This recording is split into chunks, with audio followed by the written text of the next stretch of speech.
Hey you, how's it going? My name is Ruby Price and you're listening to the 21st ever episode of Fresh from the Scene. I hope you're all having a great December so far, and I would just kind of like to apologise for the infrequency of podcast episodes that has happened over this year. Obviously 2020 didn't go to anyone's plan, and if it did go to someone's plan, then well done. Good job. Very good job. Before this show really gets started, if you just want to go and follow Fresh from the Scene on Twitter at FFTScene, that's FFTSCENE, it would really help the show out. Also, if you do enjoy this episode, make sure to share it on social media or with anyone who you think would fancy a listen. And if you're doing so on a platform that allows you to do so, give this podcast a review. If you're on Apple Podcasts, just scroll down, it should be there. All of these things are things that just help the podcast out a little bit with, particular streaming algorithms or thinking that this is a good show. So, help me lie. So without any further ado, let's crack on with this week's episode of Fresh from the Scene.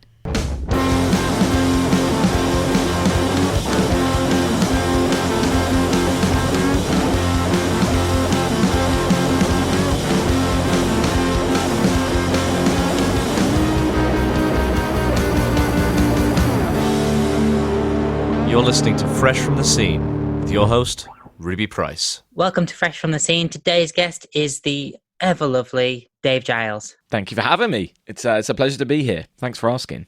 Yeah, thanks for coming on. How are you doing? Not too bad. I've been super busy the last couple of weeks, but it's nice. It's a good busy. I wasn't busy for a while, so it's nice to be busy again. Story of 2020, really, isn't it? Yeah, I mean, I saw on your mailing list the other day, you've not done a single gig this year, have you? Not of my own music, no. And that's weird. That's weird because there's normally multiple tours. So, I feel a bit out of practice. Yeah. I guess we should start with the news that will be happening the day that this podcast comes out. You've got a brand new single out, or it will be out, the day this comes out because it's coming out on Friday. The Weatherman. Yes. So this is a song I wrote in March, just before lockdown, and finally got round to recording it in the summer. It's on an EP, which you can pre-order the CD from my website. The EP is going to be called Diamonds and Roses, and an opening track of that comes out at the end of January. So this is the third of the 4 tracks of that EP, although the CD has 2 bonus tracks that won't go online. But yeah, it's a really nice little song, actually. I wrote it with a guy called Chris Mossop, and it was in that March where there was this doom overhanging everything, and no one really knew what was going on and where to believe. There was loads of misinformation and all that kind of stuff, and he wanted to write a song that was more on the nose, and I wanted it to be a little bit more unsure of what it was going to, like, a little bit more open. Whereas he was like, let's write about the pandemic. And I was like, absolutely not. But it certainly, it's kind of like a looking at the world through the prism of there's some doom on the way, which it's something I tend not to do too often. So it was quite nice to do, and it's actually come out really well. Really, really pleased with it. And the way we recorded it, it's quite a simple arrangement compared to other things I recorded recently, and I had a friend of mine called Lizzie do some amazing backing vocals on it, which really just brought it all to life. So really pleased with how that's turned out, and it's out now. So go and listen. And it's on all of the streaming platforms and Bandcamp and all of that jazz as well, I would assume.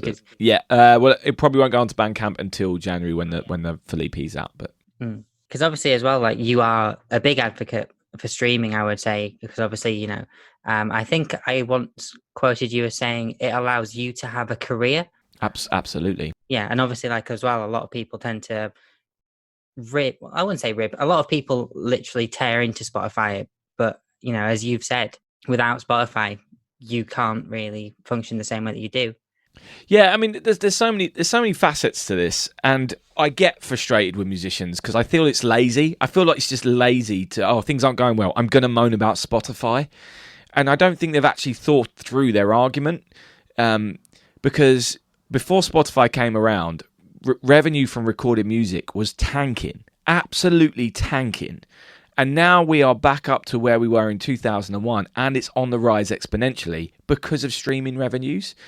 And Just that fact alone is wonderful. But then when you factor in that the top, I'm going to get my numbers confused slightly here. These aren't accurate, but this is a guesstimate, basically to show how this works, right? So the top 20% of all revenue 5 years ago from streaming came from 1% of artists.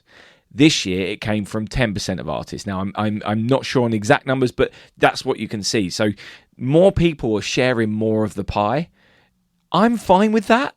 Like, I don't see that as being a problem. It means that there's more access for more people to get involved, and you don't need a label, and you don't need all these other things. You can do it yourself. And there's been the British government have had a select committee about, and the MU have been involved trying. We've got to fix streaming. What? Yeah, I'm sure it'd be lovely to get more money from streaming, absolutely, but the company gives 70% of their profits to artists. They're a private company. They don't have to do that. That's what they're doing. And they spend a load of money trying to get new people into the platform. The more people we have in the platform, the more money there is. So when anyone posts bad things about Spotify, they don't realise they're actually hurting themselves. Secondly, they've all signed up to it. They've put their music on it. They have chosen to. If it was that much of an issue, don't do it. Like, I don't get it. Thirdly, Nile Rodgers was talking at this select committee going, it's just wrong. 82% of the revenue goes to my label. That's your record deal. That's nothing to do with Spotify. You have signed a bad record deal that your record label is taking all the money. That's no one else's problem other than yours. So there's all these other facets, which and for no artist is it or should it be their sole source of revenue. Yes, this year we don't have touring revenue, but you can still do other things to bring in revenue as an artist. And if before this pandemic you weren't making a living from your own music or generating much income, then you wouldn't be doing it now anyway. So if you were making a living from music beforehand, you have the resources to put out merchandise, to do good streaming and things like that. Where, yes, it's harder and you're competing with a lot of people, but you could do it if you wanted to. And I think that's what I find frustrating, is that people just moaning, I'm not earning any money anymore. It must be Spotify's fault. 70% of profits are going to artists. That's, the rest is you've got a manager who's taking 20%, you've got a label that's taking 50 to 80%, your publisher's taking 50% of the songwriting. You've signed all those deals. I haven't signed any of those deals. I'm doing it all on my own. And I don't have the millions and millions of streams, but I get a handsome amount of money in my my account every month, which I can then reinvest into other projects or merchandise and other things which I can get, which I can help generate revenue. And it's a weird thing when you're a musician, and like my reason for being a musician isn't to make money. My reason to be a musician is because I want to make music and somehow do that without doing anything else. If I can do that, if I can just completely focus on it, then that's wonderful. Obviously, to do that, I have to make money. So you have to think about the business side of it. But I don't live a life of luxury. I live to my means, and I use all these things to help create something and be able to do more stuff.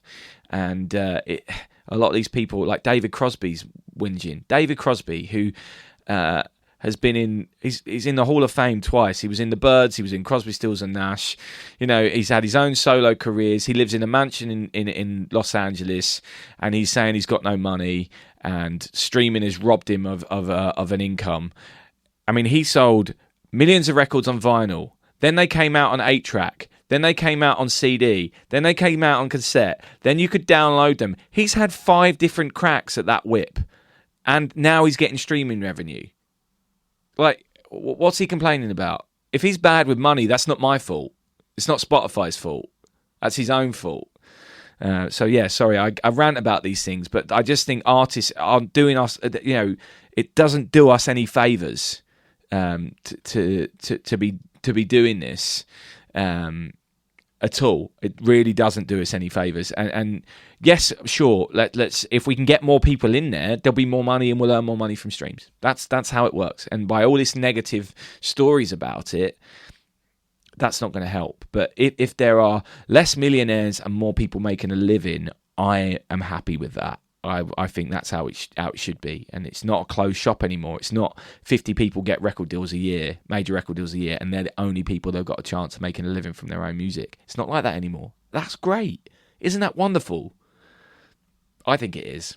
I mean, as well, like I think a very fair comparison that a lot of people don't end up making is that YouTube is probably even worse than Spotify for the paying people.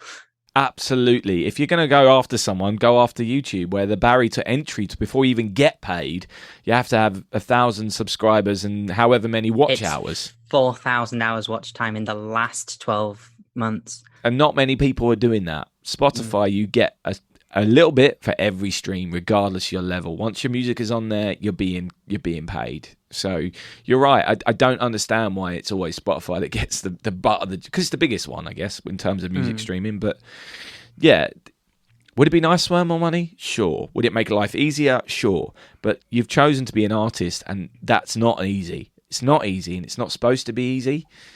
Can it be easier? Yes, but it's a tough life, and be good at what you do and work hard and keep at it, and then have your fingers in many pies, and you can then do it. Like it will all work. Like, it won't all work out, but you can make it happen if you have the right focus. If all you're going to do is have negative energy towards the way it works, you're wasting your energy.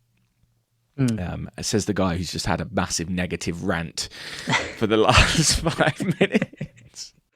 Well, if you're going to rant anywhere, rant in a podcast. Yeah, exactly, right? That's why I've got monetize the rant.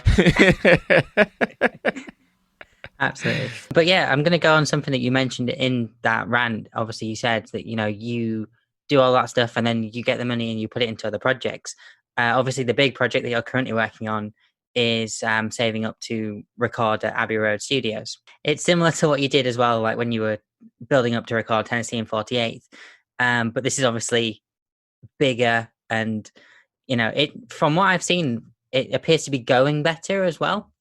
Yeah, so I essentially have two music careers. I have the one that pays my rent, which is me doing covers gigs and all that kind of stuff, and then I have my original stuff, which I could use to pay my rent, by all means, but I'd rather use that money. I'd rather work and doing music elsewhere to pay my bills, and then use the money generated from my original stuff to do really interesting stuff, bucket list stuff, and actually go and do something. And this has always kind of been how I've worked, and it makes sense to me. It means that I probably won't be a star, fine with that, but I'm doing cool stuff. So I made an album in Nashville in start of 2018 after an 8-month campaign trying to raise money for that. Got £20,000, and that was through streaming, merchandise sales, and touring. I did 4 tours that year to generate that amount of money, and I got there.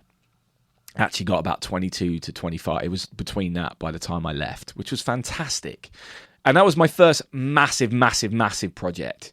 And doing that project, I'd read Amanda Palmer's book called The Art of Asking, which, if you're a musician or you're interested in figuring out how to best work in this industry, you should read it, because people are nervous about asking for money from people, and I get that. But when you're giving something, be it entertainment, entertainment, I suppose. When you're giving someone entertainment, then they have a value on that, and you shouldn't be afraid to say, "Hey, I need something," or not necessarily need it, but I want to do something. And people respond, I know I do, to hearing about people's dreams, and want to help the people that they enjoy fulfill their dreams.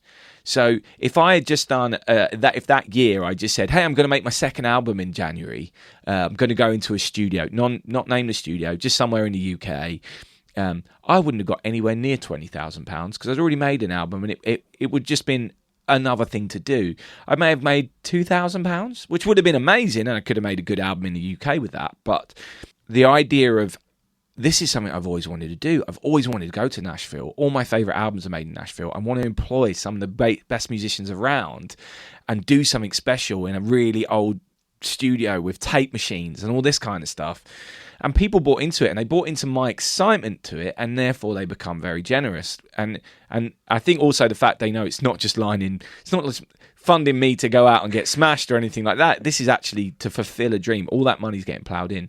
And while I was there, the bass player who played for us, a guy called Adam Curie, wonderful bass player, said to me, "What are you going to do next?" I was like, "I'll release the album, tour it." I was like, no, where are you going to make your next album? I was like, I haven't even thought about that. He said, you should do. You should start planning now whilst you've got some momentum in your brain and your brain's firing. Think about what you want to do and start working towards it. So that's a genius idea. So what are you thinking? And he went, what about New York? And I was like, I like New York, I love New York, but it's never dawned on me to make an album there. So it's not something I felt I could sell. And then they went LA and stuff like that. And same thing to me in this country. LA's where you go when you're an actor, not necessarily a musician. I know that it's a musician place as well, but I don't think I could have sold it as a dream because it wasn't a dream. And I'm sitting there, I was like, there's only one place that I've always wanted to record at. And I'm like, I have no idea if it's possible. And a smile came on my face and Adam went, "You've got an idea, haven't you?" And I was like, "Yeah." And there was like 4 of us in the studio and he was like, what is it? And I was like, Abbey Road. And all of them just went, "What the fuck? That would be amazing." And they were like, "We'd do that. We would come over. You wouldn't need to pay us." Like, I will pay them. But that just showed, it's such an ambitious dream that like musicians go, "What? You can't do that. Who does that? No one does that." Of course, it's super expensive. It's like $2,500 plus VAT a day to hire a Studio Two. Hence why, if I just were to do 9 days, which is what I did in the studio in Nashville, that's my budget gone from what I had with Nashville, which is why I've had to double it and a little bit more. Because I want to do, if you're going to go to Abbey Road, where the Beatles made all the records, Pink Floyd, all those big albums that were made, you want to do it properly. You want that proper Abbey Road experience with getting a brass section in, or a string section, or a choir, all those kind of things. You want to make something big and make the use of that room. That's going to cost money, arrangers, rehearsals, all those kind of things. So, and the studio time, obviously. But this is something I know, like, and I've spent the last 2 years planning it. And this Abbey Road isn't just a Beatles thing for me. I've been wanting to go there. When I was 15, I wrote them a letter to see if I could do work experience there, and I got a reply, and I kept that letter until literally 2 weeks before I flew to Nashville. I wish I still had it, because then I could be like, look, I mean it. This is a big deal for me. Unfortunately, I didn't have work experience people back then. I'm not sure if they do now either, but I've always wanted to do this, like go there. And I've never even been inside the place. And it's like, I walk past it and I get chilled. So hopefully I won't get too awestruck when I'm in there. But and it's a dream, and I think people buy into that. So yeah, this year, if we were to, if I do some business talk again, so I announced the Nashville thing at the beginning of April. Of 2017. I announced this at the end of April. By this point in December, with the Nashville product, I was at 19,000, and right now I'm at 18.5 for Abbey Road, which is behind slightly, but I haven't done any touring. So I needed 4 tours, and it was the tours that brought in the majority of the money last time. I think people have bought into this product. I've had some ridiculous donations from people, and people doing some ridiculous things in aid of this. The original plan was I was going to try and do it next April, but because everything is a bit slower, the moment I announced it, I was like, this is probably going to be a 2022 project now. Because if I can't tour, I'm not going to get that money. And also, I intend on, you can apply for various funding. And when I get to a certain point, I think I become more attracted to grants, because I've shown, oh, look, he's already earned so much money. I don't know. I've never applied for grants. You put the legwork in and stuff. Yeah, so I'm hoping that pays off next year as well when I start applying for them. So that's the business plan, in the sense, I try and do something big and have these big experiences, and people buy into it, and I get new people involved, because they're like, who's this guy doing these things that someone of his scale, someone with 500 to 1,000 followers on Spotify shouldn't be able to, making an album in Abbey Road for 10 days. They shouldn't be able to do that. Yeah. Who is this guy? And it's done through the kindness of people, and good planning, and good, just being organised, and actually trying to do something which people want to buy in and be a part of. So yeah, that's the whole idea. And you are like absolutely right about, musicians with Abbey Road. Like, it's not just Abbey Road though as well. Like, there's Park Street Studios in Liverpool. There's oh, what's that one in the middle of the countryside that Queen did Bohemian Yeah, Rhapsody? the one in Wales is it's Yeah. like, yeah, I know the one you mean. But you're right, Yeah. that kind of place is epic. Mm. Could you imagine making an album where they made Bohemian Rhapsody? Yeah. Wow, like, and using the old tape machines and things like that. That's if you're a big Queen fan, which I'm not really. Yeah. You could really sell that as a dream. I want to play in that room. I think an Oasis album was made in there as well. What's the Story? Morning Glory was made there as well. Exactly. So all those kind of things, and I think musicians just need to remember, sell your dreams, because people will buy into them, and and your dream might be, do you know what? I wish I've had that. I wish I could afford that guitar. I wish I could afford that piano. It would make my life so much better. And just by putting it out there into the world, you'll be surprised. People who like what you do are very generous, and they don't expect musicians to have a load of money and be able to do that kind of stuff. And if they can get behind their favorite musician, they will do. But you have to, if you want to maximize that in terms of, you might as well go big. You might as well go big, because then you really get to say, when you finish your career, or when you get older, you can look back and go, Jesus, I made an album at Abbey Road. I made an album in Nashville.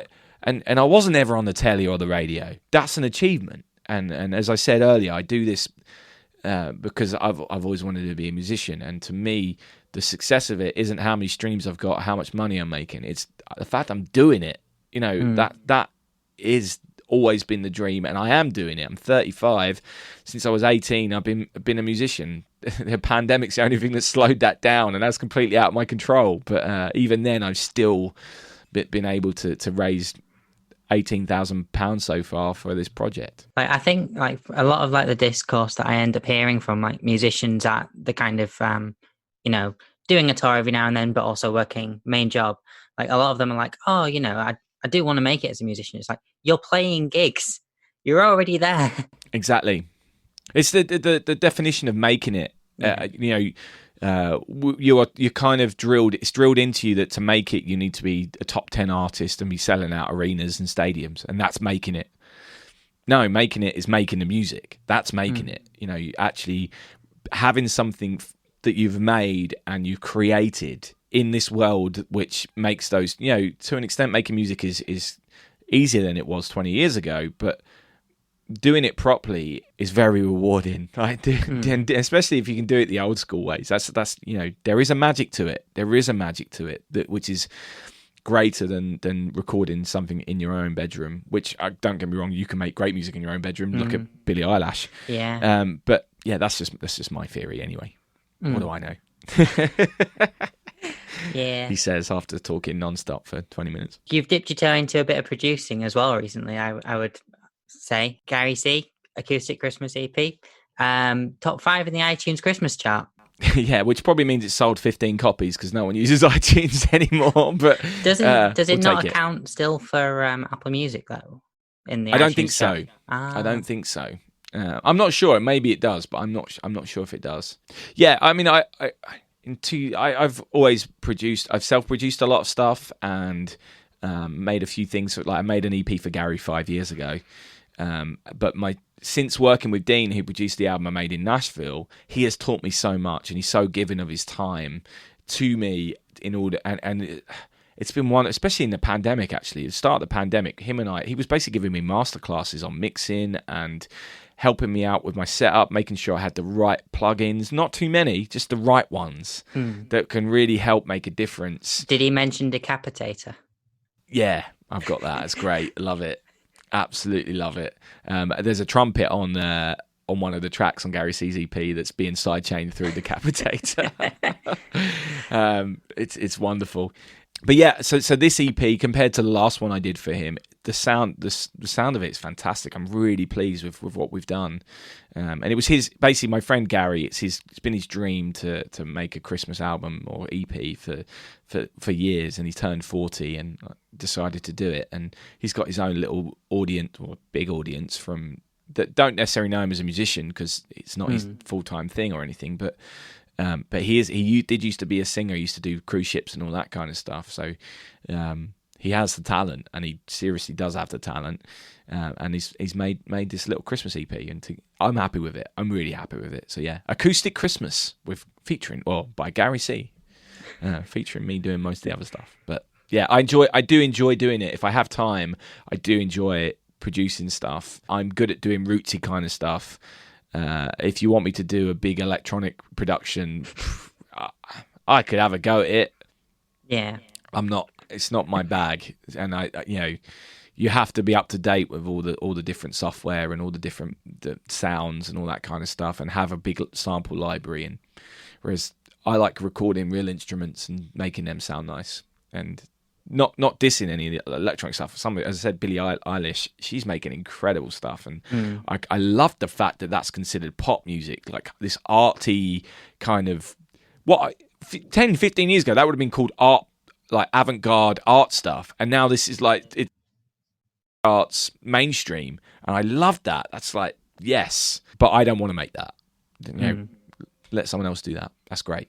In a similar way to you learning all the tricks of the trade off Dean, the housemate who's a music producer who I was mentioning, towards the start of the pandemic, I got involved in a lockdown like cover challenge thing with some friends, and my production was terrible. Like, there'd be all of like the hissing frequencies of like 10,000 hertz or whatever, and I just didn't understand it. He gave me a crash course in production, and since then I've fallen so much more in love with music than I've ever fallen in love with. Yeah, when you're doing it well, it's a nice feeling. Yeah. When you record something and you play it back and it sounds good, you're like, it can be exciting. And when it sounds like it does in real life, I think that's when you capture something properly.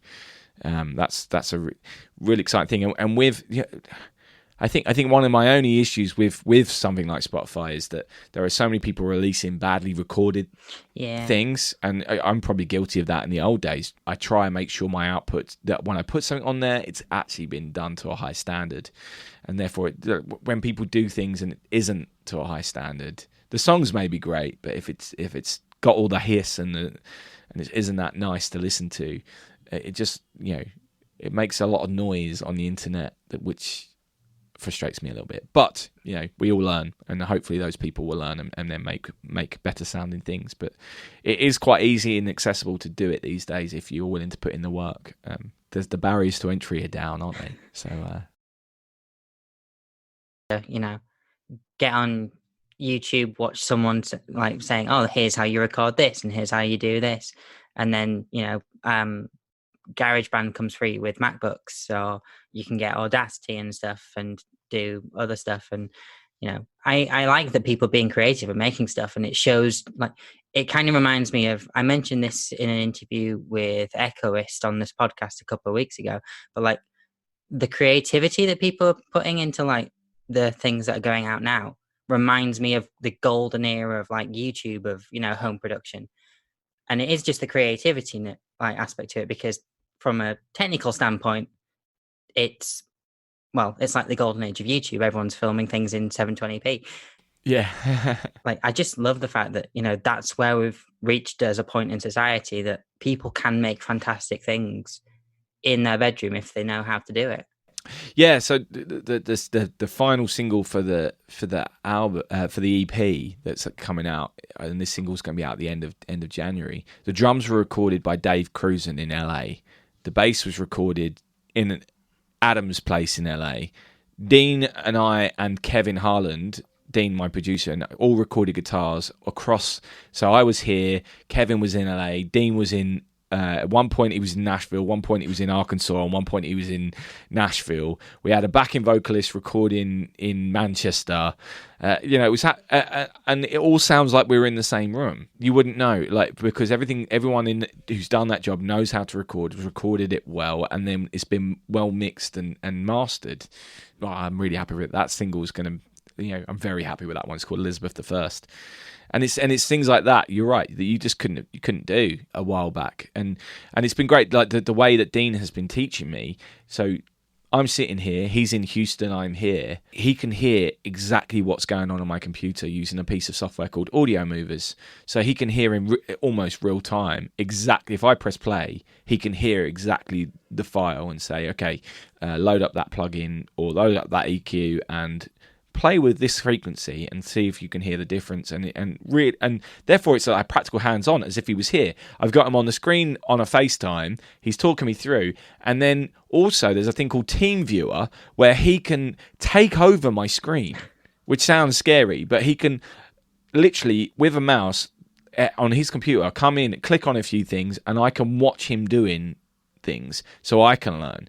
And then also the flip side of it is he makes me take over his screen, and he's like, right, I've got this mix, I can hear it real time through audio movies. He's like, I want you to mix this stuff. I don't have those files, so we don't have to do all the file transfer. And I can go in and he can teach me he can observe my approach at mixing drums, and he can say, just sit there and watch me do it, and then at the end go, that was great, enjoyed what you did there, this, that and the other. Let's work on this side of it. It's missing this edge, or it's missing that. With however many thousand miles apart, it's crazy. The technology is crazy, and it just makes like life so much easier. Yeah, I'm a big fan of embracing all those things and trying to make things when you're stuck at home, which is great. But equally, I then also want to get into a studio with those people and do it properly as well. I'm a fan of both approaches, but I think it's good that there's the option. Well, in normal circumstances, there's the option to do either. Yeah, exactly. Still produce the same level of product. It just has a different story behind it. Exactly. So yeah, I guess last thing to discuss, obviously, your podcasts. You've got Whiskey and Things, and you've got Space and Things. Yeah. So essentially, this they both came out this year, but this has been kind of under the radar, being talked about for a while now. So I had a song called Whiskey and Wings, and we turned that into a YouTube show called Whiskey and Things back in 2014. It was a weekly... Bourbon. Yeah, exactly. It was a weekly thing. Every week we'd talk about what we were up to and be drinking a whiskey. We didn't know anything about whiskey. Someone used to watch that show who works in content management and all that kind of stuff, and has been on at us about restarting it or doing it as a podcast, and we ended up doing a podcast trailer last November. The three of us, me, Nick, and Rish, who was this content manager, started a company called And Things Productions, and the plan was to try and essentially become podcast moguls. But we obviously needed to do a few ourselves just to kind of show what we could do. And so we're doing Whiskey and Things. We're now up to episode 38 as of today. That's been a weekly thing since March. And then it was, what do we do next? And I'm a massive space nerd, and I could see that there's a gap in the market for a decent space podcast. Like, there are some, but they're either infrequent or a bit troublesome. Not troublesome, they're just, the audio's not as good as it could be and things like that.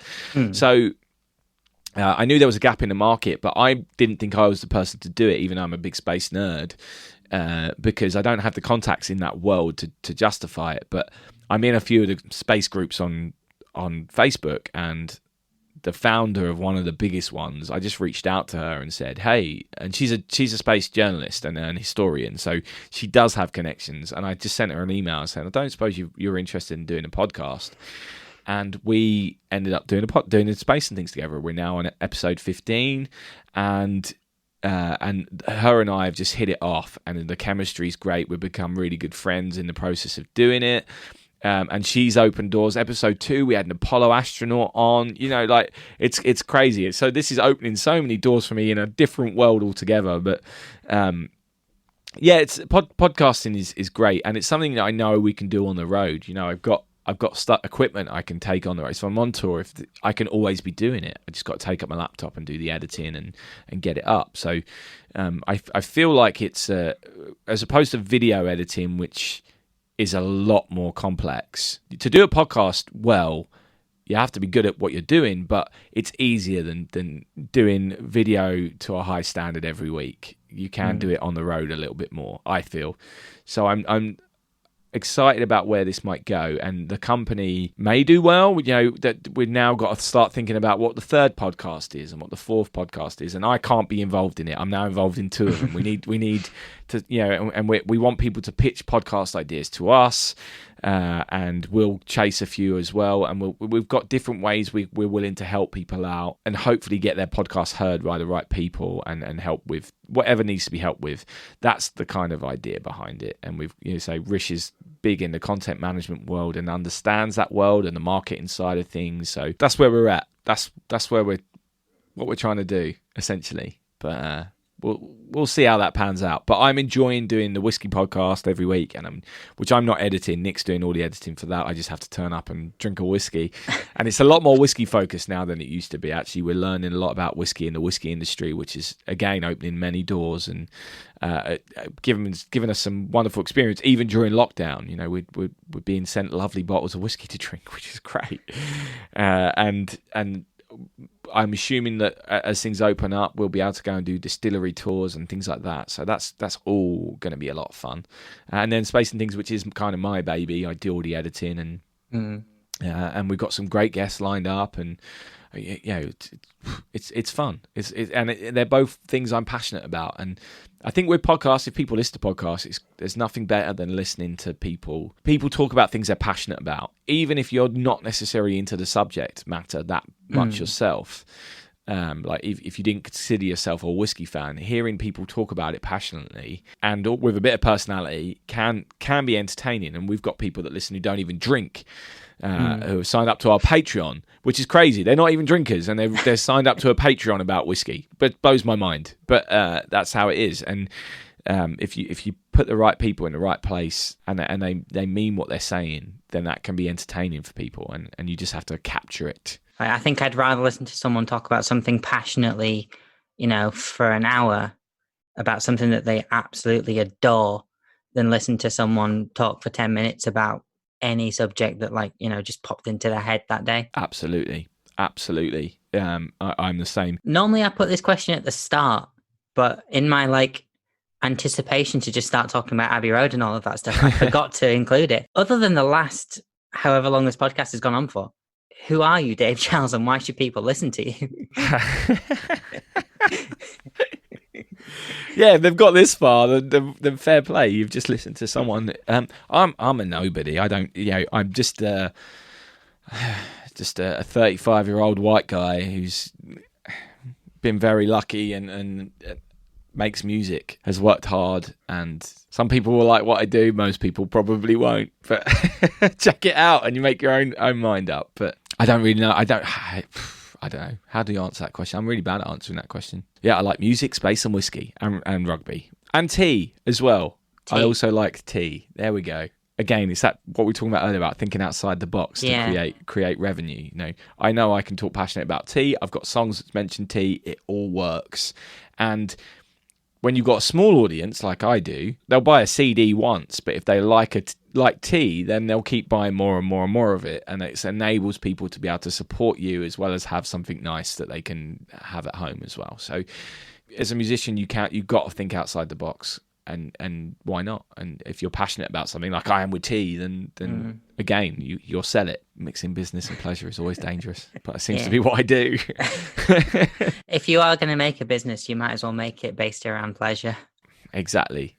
I'm very lucky that I've, as I said, since I was 18, I've made a career doing things I love, and I've been able to bring in my other hobbies into that world as well. And so, other than all of that, then, if people want to find you and potentially, buy tea in the future or anything along those lines, where can they find you? I've got a one-stop shop, which is my website, www.davej, the letter J, Giles, Giles.com. And that's got all about my music and all the releases and music videos and all that kind of stuff there. And through that, you'll find my social media, which has links to the podcast and all that kind of stuff. So, yeah, head there. And there's a store and, everything. One-stop shop. And is there anything else or anyone you want to plug?